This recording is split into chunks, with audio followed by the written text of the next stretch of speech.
Yan ang masarap, yung medyo sunog-sunog. Medyo lang, hindi total yan. Ayan.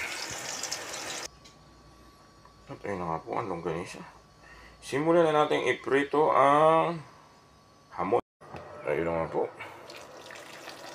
Lagyan na tayo ng tubig at ang longganisa. Pakuluan natin sagad 2,100. Atin pong takpan 30 minuto. At ayun na nga po, malapit nang matuyo ang tubig na aking inilagay. Pag natuyo yan, luto na yan. Ito po ang pagluluto namin sa probinsya. Turo ni tatay ko. Tubig lang at longganisa. Maluluto yan sa sarili niyang mantika. Wala akong nilagay mantika, tubig lang. Pero syempre lalabas yung mga sebo-sebo or mantika sa loob ng longganisa. Dito na po tayo. Malapit nang matuyo. Huwag nyong hayaan na matuyo ng sobra para hindi masunog. Hinahalo-halo na yan dapat kasi wala na po ang tubig. Konting-konti na lang, mantika na natitira. Kailangan yun, i-mix na i-mix. Tapos yung apoy, agad hinaan.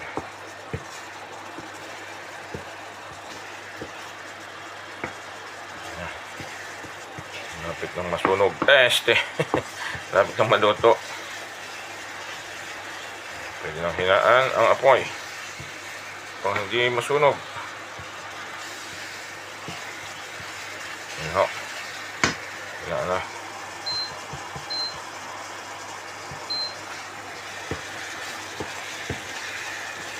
Yan po ang simpleng pagluluto ng longganisa.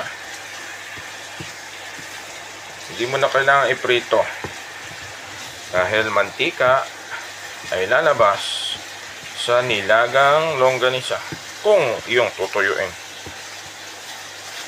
Sarap. Longganisa. Ito po ay nabili dito sa Food World.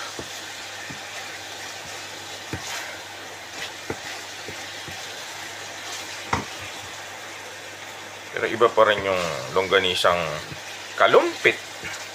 Tsaka longganisang Ilocos. Yung isa pa, lokban. Ayan.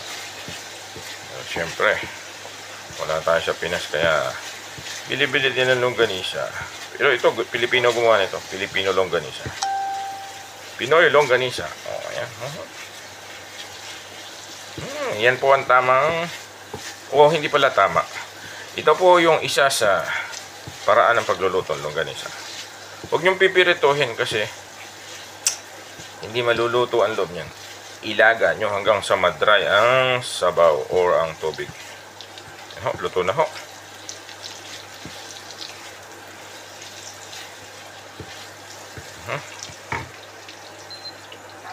Sarap na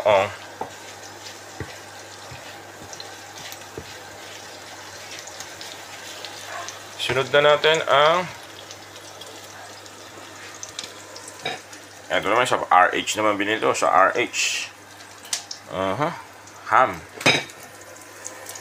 Ayan na, sunog na. Patay na. Sayang, ayan na. Ayan ang masarap, yung medyo sunog-sunog. Medyo lang, hindi total yan. Ayan. At ayun na nga po ang longganisa. Simulan na natin iprito ang hamon. Hindi pala hamon, bacon.